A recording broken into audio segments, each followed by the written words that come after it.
से लोग होते हैं जिनको राम कथा बड़ी प्रिय होती है, कुछ लोगों को कृष्ण कथा बड़ी प्रिय होती है। देखो, अंतर समझने वालों के लिए बहुत बढ़िया सूत्र है, राम कृष्ण दो एक है, अंतर नहीं निमेष, बोले इनके नयन गंभीर है और उनके चपल विशेष।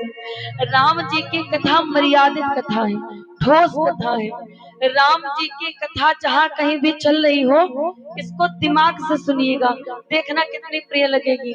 और जब कृष्ण कथा चल रही हो तो कृष्ण कथा में कबहू दिमाग ना लगाना, कृष्ण कथा जब चल रही हो ना तो दिल लगाना, क्योंकि कृष्ण कथा अति चटपटी। और कन्हैया जी को दिमाग वाले लोग अच्छे नहीं लगते, इनकी जब कथा चल रही हो तो दिल लगा करके सुनो। राम कथा कृष्ण कथा दोनों ही देखो कितनी प्यारी लगेंगी। जिन लोगों को लगता है राम बड़े, कुछ लोगों को लगता है कृष्ण बड़े, अरे महाराज कथा सुन के भी बुद्धि ना सुधरे तो कौन कथावाचक बुद्धि सुधार सकता है। कथा में बताया जाता है कि एक नारायण के ये अलग अलग स्वरूप हैं धरती पर, जो अलग अलग युगों में दुष्टों का संहार करने के लिए आए हैं। सबको पता है कि नारायण ही विष्णु, नारायण ही कृष्ण है, और तब वो कहेंगे ना ना राम कथा कराओ, कृष्ण कथा। अरे महाराज सब एक ही है, हम एक ही है ना। और जब हमारा पति हमें देखता है तो क्या कहता है कि मेरी पत्नी है, हमें जब हमारा भाई देखता है तो कहता मेरी बहन है, हमें जब हमारे पिता देखते हैं तो कहते ये तो मेरी बेटी है, हमें जब हमारा बच्चा देखता है तो कहता ये तो मेरी माँ है ना। आप लोग जब हमें देखते हो तो कहते ये तो हमारी कथा व्यास है, हम तो एक ही हैं। उसी प्रकार से नारायण एक ही है, जाकी रही भावना जैसी प्रभु मूर्ति देखी तिन्ह तैसी। एक ही है नारायण, भगवान बहुत नहीं है हमारे यहाँ। नारायण के 24 स्वरूप हैं, जो अलग अलग स्वरूपों में इस पृथ्वी पर दुष्टों के संहार के लिए और हम सभी के कल्याण के लिए प्रभु ने लिया है, लेकर के आए हैं। ये कथा है प्रभु की, और उन्हीं अवतारों की कथा को ही भागवत जी की कथा कहते हैं कलयुग में। महाराज बोले कि एक बार एक लड़की आधी रात को, बिल्कुल सुनसान रास्ता था, सुनसान रास्ते पर अकेली युवा लड़की खड़ी थी, युवा मतलब जवान लड़की खड़ी थी। अब बहुत सी गाड़ियां निकली, अब बहुत से 4 व्हीलर निकली, लड़की से बोले बैठो घर छोड़ दे, तुम्हारे अकेली खड़ी हूँ। लड़की किसी के साथ नहीं गई।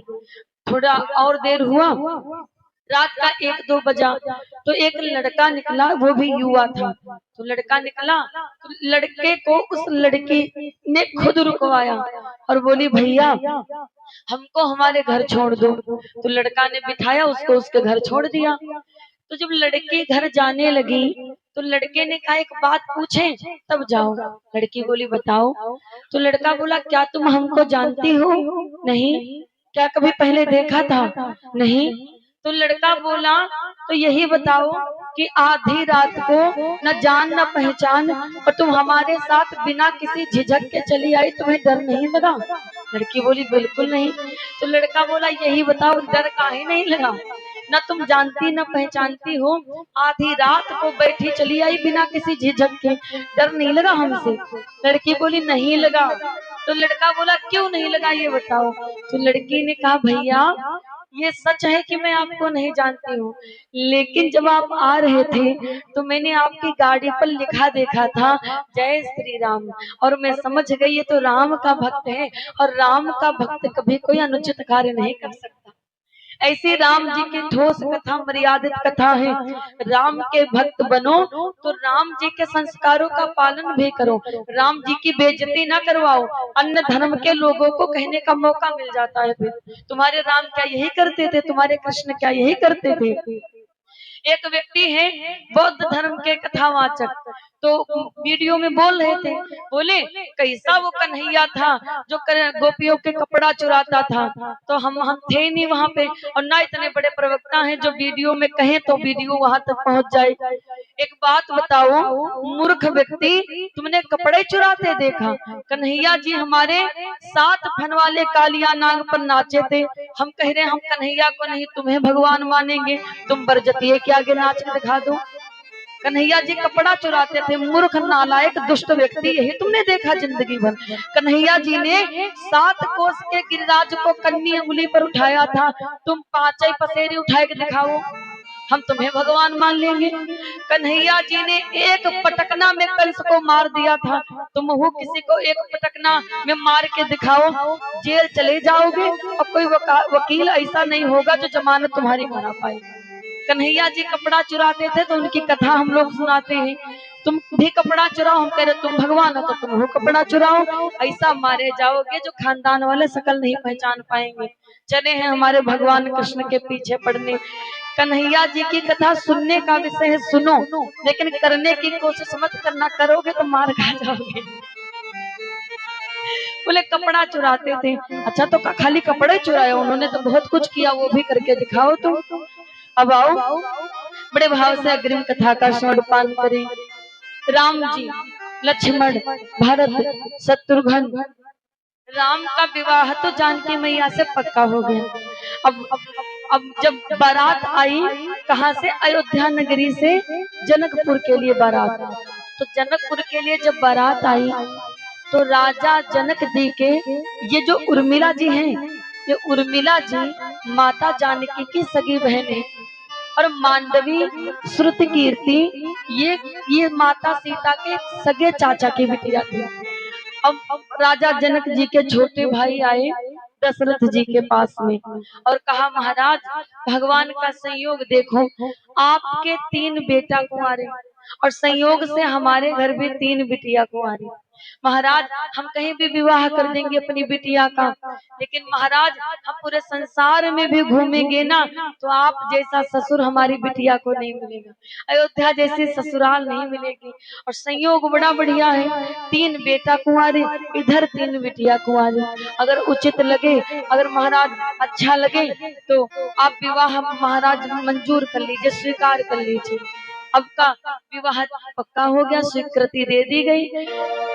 उर्मिला का लक्ष्मण जी के साथ, मांडवी का भरत जी के साथ और श्रुत कीर्ति का शत्रुघ्न जी के साथ में 4 भाइयों का विवाह पक्का हो गया।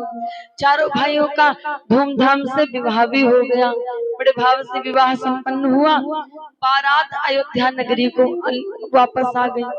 अब जब बारात दुल्हन आती है तो यहाँ पर बहुरिया सब सास वह बहुरिया वह सास। तो आपको पता होगा कि जब बहू आती है तो सासू माँ सबसे पहले परछन उतारती है ना। अब जब बहुरिया आई, विचार करो, एक बहू आती है तो कितनी खुशी होती है, और वो घर कैसा होगा जहाँ 4-4 बहुरिया उतरी होगी डोली से, 4-4 बहुरिया, 3 सास, कितना बढ़िया सहयोग है। रानी कौशल्या थारा लेकर बड़ा सा परछन उतारने आ गई, और जैसे परछन उतारने लगी तो दशरथ जी आ गए। दशरथ जी बोले रुको, परछन बाद में होगी, पहले हमारी बात को सुनो। क्या बात है महाराज? तो दशरथ जी ने ऐसी बात को कहा, महाराज वो बात शायद ही किसी ससुर ने किसी बहू के लिए आज तक कही हो। दशरथ जी ने अपनी पत्नियों से जानते हो क्या कहा? बोले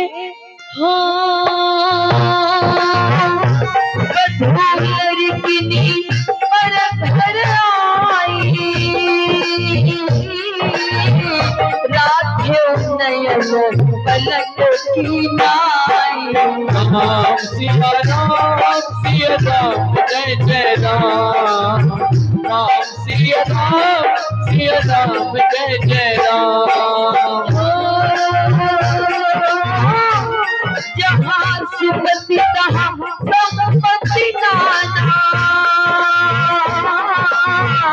जहाँ घूमती तहाँ विपत्ति निदाना। राम सिया राम जय जय राम, राम सिया राम जय जय राम। कि कितनी बढ़िया बात कही है। आज तक किसी ससुर ने किसी बहू के लिए इतनी बढ़िया बात नहीं बोली होगी।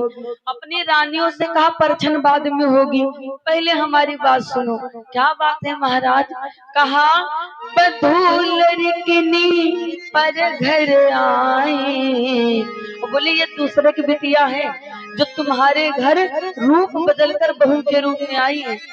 आज से इनको कैसे रखना है? बोले राख्यो नयन पलक की नाई। कितना बढ़िया बात कहा। देखो ज्यादा तेज धूप हो, ज्यादा जोर की हवा चले, आंधी चले, तो कोई कूड़ा करकट आंखों में जाने लगे, पलकें गिर जाती है ना तुरंत। ये पलकें आंखों की सिक्योरिटी गार्ड होती है। बोले जैसे पलकें आंखों की सुरक्षा करती हैं, ऐसे ही आज से तुम बहुओं की रक्षा करना। राखेव नयन पलक की नाई। ये दूसरे की बिटिया है जो तुम्हारे घर बहुरिया बनकर आई है। आजकल घर में लड़ाई का कारण जानते हो? कोई बहुत बड़ा थोड़ी ना होता है, बस वही हर घर की कहानी, थोड़ा थोड़ा चुगली परपंच राई का पर्वत बन जाता है। अगर अपनी बिटिया 7 बजे तक सोए और मोहल्ला वाले कहें अब बिटिया सो रही है, अम्मा कहते थक गई है बेचारी, रात में काम ज्यादा किया इसलिए देर तक सो गई। अब बहुरिया अगर 7 बजे तक सो जाए, अरे वाह, अम्मा फिर अमर उजाला पत्रकार बनती है उस दिन। अगर मोहल्ला वाले कहें बहू नहीं उठी, बुआ सो रही है भाई, अभी तो हमारे घर सोता पड़ा है, अम्मा फिर उस दिन अमर उजाला एकदम एपजा, और क्या होता है दैनिक जागरण सब बन जाती है अम्मा, कोनो कमी नहीं आती है। अगर बहुरिया वही काम करे तो वो नाटक, बहुरिया बीमार हो जाए तो नाटक, और बिटिया बीमार हो जाए बेचारी बहुत दुबरा गई, खाना वाना सब छूट गया बस यही लड़ो। ये प्रपंच वाली बातें काहे बताई? ताकि समझ लो घरों में लड़ाई का कोई कारण नहीं है, केवल यही छोटी छोटी बातें हैं। जिन नजर से बिटिया को देखती हो उन्हीं नजर से बहुरिया को देख लो। हम आपको गारंटी देते हैं कि बहू आपकी अपनी माँ से ज्यादा प्यार आपको देगी। लेकिन हमारे यहाँ होता क्या है, जरा सी भी गलती हो जाए पूरा परिवार बहुरिया के पीछे चाव चाव चाव चाव लग जाएगा। अब कोई भी माँ बिटिया को ये शिक्षा देकर थोड़ी भेजती है कि तुम वहां जाके महाभारत करना। तुम लोग अपने तानों का एक्सीलेटर दे दे करके उसका मुंह खुलवा देते हैं। कोई लड़ाई करने के उद्देश्य से थोड़ी ना आती है। महाराज जी कहते हैं पर